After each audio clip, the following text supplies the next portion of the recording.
My name is Monica, and at 29 years old, my ex texted, I'm moving back to town and need a place to stay. Can I crash with you for a few weeks? I replied, that's not going to work. Then he showed up anyway with his bag, saying my sister had given him a key. When I changed the locks, I told my sister she was no longer welcome either. I got a text that made me put down my coffee and reread it 3 times to make sure I wasn't hallucinating. My ex. Hey, big news. Got a job offer back home and I'm moving back. Need a place to crash while I look for an apartment. Just a couple weeks. You're still at the same place, right? We dated for 2.5 years. Broke up 3 years ago when he moved for grad school. Stayed cordial but distant. Holiday text exchanges, maybe a comment on social media once or twice a year. That level of friendly. Me, congrats on the job. Can't help with the housing though. Try extended stay or something. Him, come on. Seriously, we're adults. It's not weird. Just temporary. Me, not going to work. Good luck with a move. Him, wow. Okay. Didn't realize you were still hung up on the breakup. It's been 3 years. Me, not hung up. Just not interested in having a roommate, especially an ex. Him, whatever. Guess I'll figure it out myself. Cool. Problem solved. Or so I thought. A few days later, I got home from work to find my front door unlocked. My immediate thought was burglary. I pushed it open carefully, phone ready to dial 911. Walked in to find my ex sitting on my couch eating takeout from my favorite Chinese place. 3 massive suitcases lined up against the wall. Moving boxes stacked in a corner. Surprise, I brought General. Got extra for you. My brain couldn't process what I was seeing. What the hell are you doing in my house? Your sister let me in. She gave me your spare key, said you were being stubborn and would get over it once I was here. Isn't she the best? My sister, who'd been living with me rent-free for 8 months while she found herself and worked on her art? Who had a key for emergencies? She gave him a key. Yeah. She said you were just being dramatic in the text and that you don't actually mean no when you say no. You just need to warm up to ideas. I called my sister immediately. She answered, sounding way too cheerful. Oh, good. He made it. See, I knew you'd be fine with it. You gave him a key to my house. You were being ridiculous. He's not a stranger. You dated for years. Plus, he needed help, and you were being selfish. I said, no. You say no to everything at first. Remember when I wanted to stay with you? You said no then, too. But then you let me, and it's been great. That's completely different. And you asked. You didn't just show up because I'm your sister, but he's basically family too. You were together forever. Stop being weird about it. Get over here and get your key back now. Can't. I'm out with friends. Besides, I gave it to him, so technically it's his now. I hung up and turned to my ex, who was still casually eating Chinese food on my couch like this was totally normal. You need to leave. What? I already broke my lease. My stuff is being shipped here. I start work Monday. Not my problem. You assumed you could stay here after I explicitly said no. But your sister said, my sister doesn't own this house. I do. She had no right to give you anything. His face shifted from confused to angry. Are you seriously going to make me homeless? What kind of person does that? The kind who said no and meant it. Hotels exist. Airbnb exists. Figure it out. Do you know how expensive short-term housing is? I already spent everything on moving costs. Should have secured housing before you moved then. Oh my God, you're actually serious. He stood up, leaving the Chinese food containers on my coffee table. This is insane. You're insane. Cool. Take your stuff and go be insane somewhere else. I'm calling your sister. Go ahead. She doesn't pay my mortgage. She doesn't make decisions about my house. Neither do you. He tried calling my sister, got voicemail, tried texting, nothing. She's not answering. Shocking. It's almost like he created this mess and doesn't want to deal with it. My ex started crying. Big dramatic tears. I can't believe you're doing this. After everything we had together, what we had past tense 3 years ago, we're not together. We're barely friends. You don't get to move into my house because your planning skills suck. Just one night. Let me stay one night and I'll figure something out tomorrow. No, you're such a jerk. Maybe, but I'm a jerk with boundaries who said no and meant it. He finally started hauling his suitcases out to his car. Took him 3 trips. The whole time he was muttering about what a terrible person I was, how he couldn't believe I changed so much, how the old me would never do this. The old me was a doormat. Now I had a spine. After he left, I sat in my kitchen staring at the spare key sitting on my counter. My sister had just given it away like my house was community property. I texted her, "We need to talk." This was completely unacceptable. No response. Changed my Wi-Fi password that night. She'd been using it for months. Small payback, but it felt good. My sister finally responded the next morning with the most entitled text I've ever received. Can't believe you actually kicked him out. He's crying at some budget motel saying he can't afford to eat because all his money is going to the room. You know he's not making it up. He always had money problems. This is on you. This is on him for showing up uninvited, and on you for giving away my key. I was helping someone. What's wrong with you? You violated my trust and my home. Big difference between helping and overriding my explicit no. Mom wants to talk to you. Of course she did. Mom called within minutes. Your sister is very upset. What's this about you throwing your ex out in the cold? He wasn't in the cold. He broke into my house. He didn't break in. Your sister gave him a key without my permission. After I said no. Well, maybe you shouldn't have said no. That boy was part of this family for years. You can't just abandon people when they need help. He's not part of this family. We broke up 3 years ago, and I can absolutely say who does and doesn't live in my house. You have a whole guest room sitting empty. It would cost you nothing to let him stay. It would cost me my peace of mind and my boundaries. That's not nothing. You're being selfish. We raised you better than this. You raised me to let people walk all over me. Interesting parenting strategy. Don't you dare take that tone with me. You will apologize to your sister and you will help that poor boy. No, on both counts. Sister crossed a major line. She's not welcome here anymore. Silence then. You can't ban your own sister from your house. Watch me. She gave away access to my home without permission. That's a deal breaker. You're being ridiculous. She made a mistake. A mistake is forgetting to lock the door. This was a choice. A deliberate decision to override my no because she thought she knew better. Mom started yelling about family loyalty and how I was tearing the family apart. I hung up. I blocked my ex's number. Then I got a text from an unknown number. This is your ex on my coworker's phone. We need to talk. Your sister told me where your spare key is. The one I hide under the rock by the back door. Ice ran through my veins.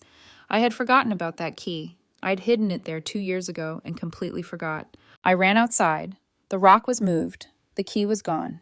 I called a locksmith immediately. Emergency weekend service. $250. Worth every penny. While I waited for the locksmith, my sister showed up. Banged on the door.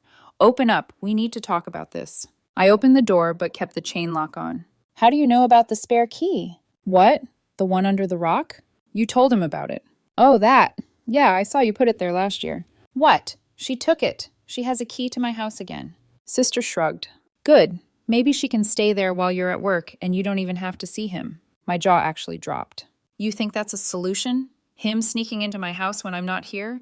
You're making this way bigger than it needs to be. Just let him stay for a few weeks. No, and he's still not welcome here. Leave. You can't ban me. I am your sister. Just did. Goodbye. I closed the door. She banged on it for another 5 minutes before leaving. Locksmith arrived, changed all the locks. Front door, back door, garage door opener, $350 total with a weekend rate.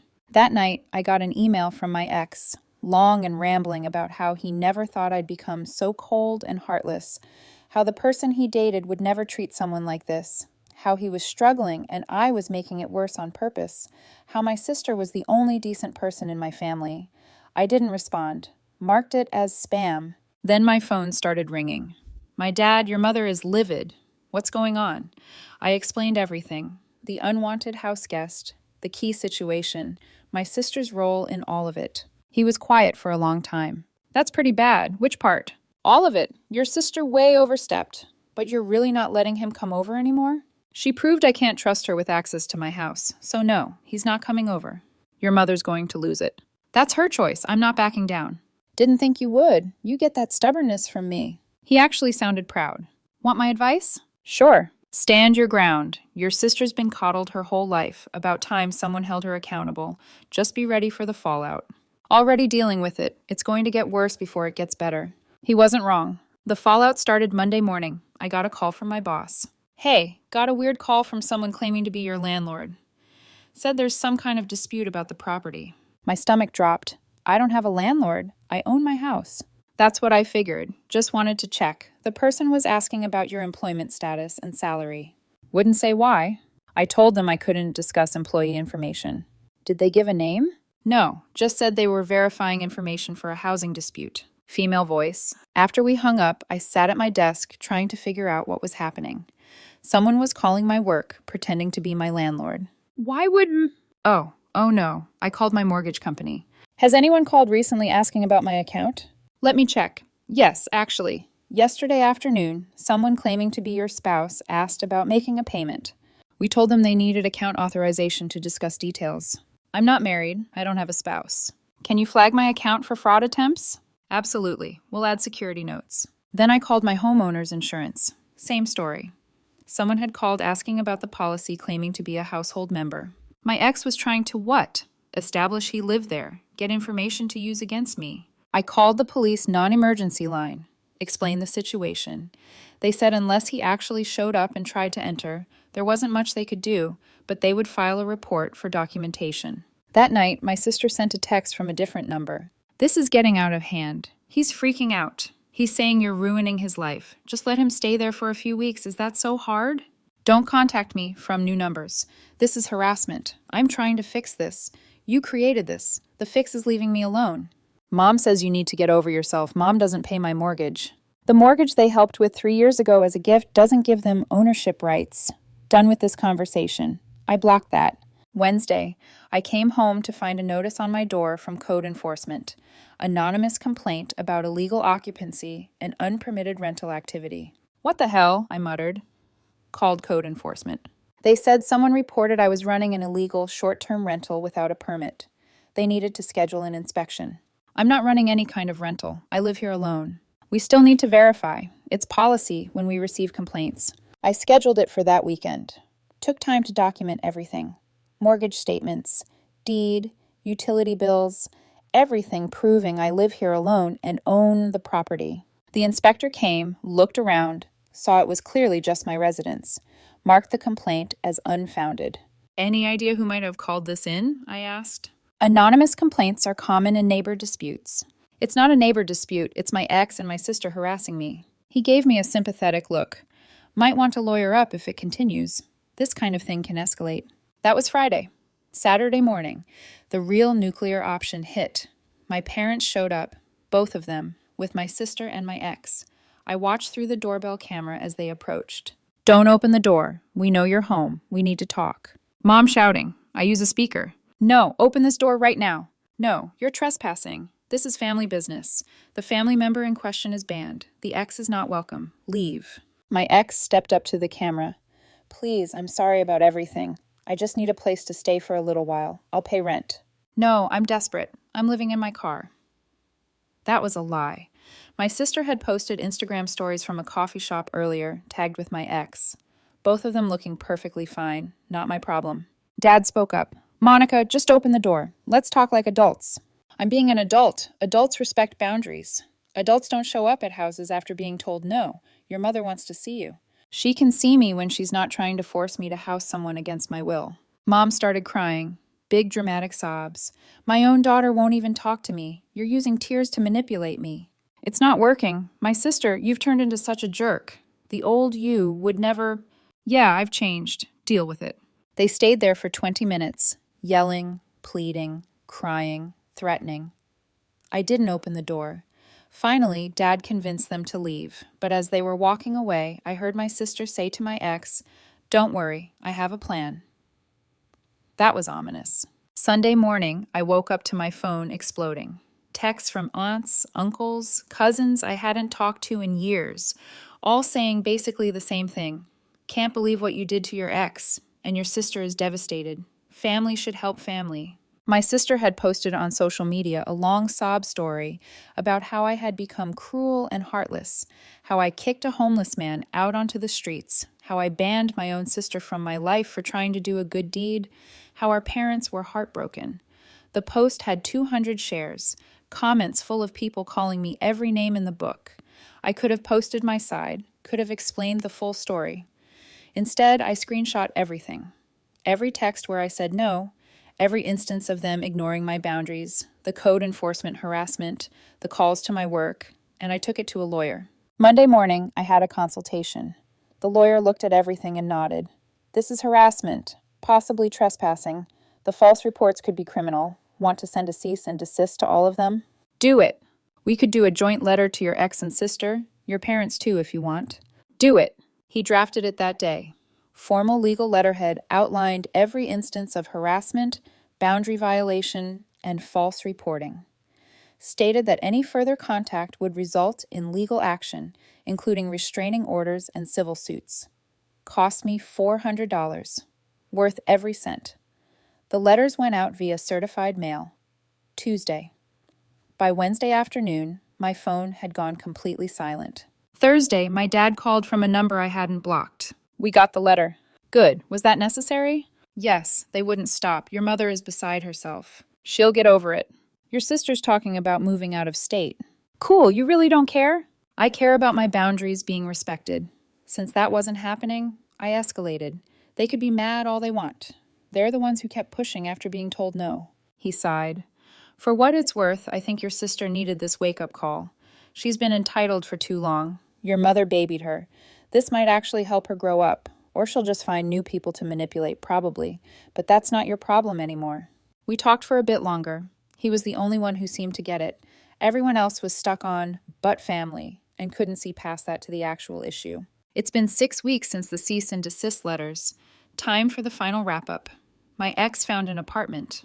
Heard through mutual friends he's living with 2 roommates and hating it because they're messy and don't respect his space.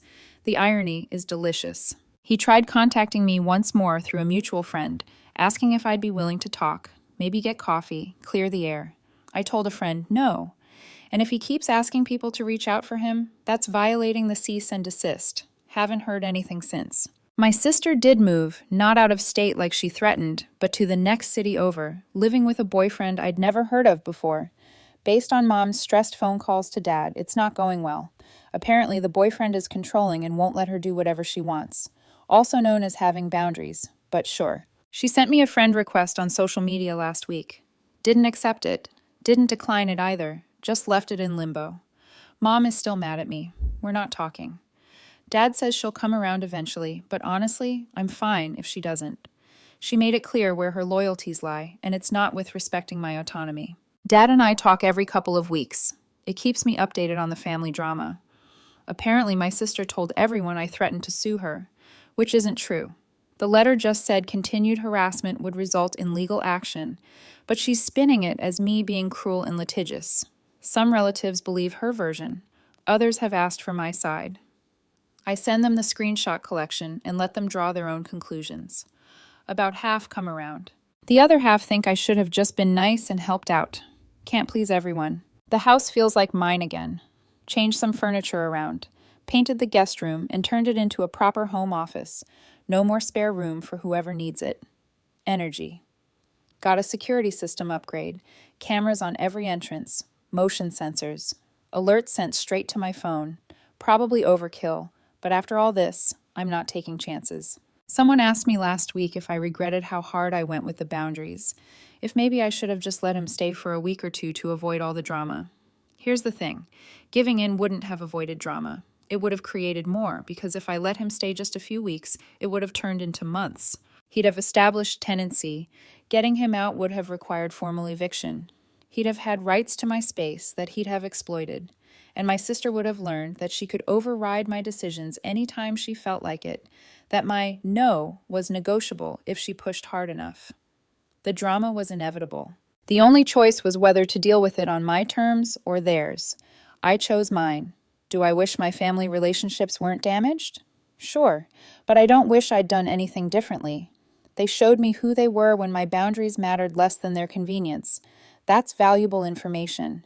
My ex showed me he'd learned nothing about respecting boundaries in the 3 years since we broke up, also valuable for anyone dealing with similar situations. Saying no is complete. You don't have to justify it. You don't have to explain it into the ground. You don't have to make people comfortable with your boundaries. No is a full sentence. And when people ignore that no, that's when you escalate.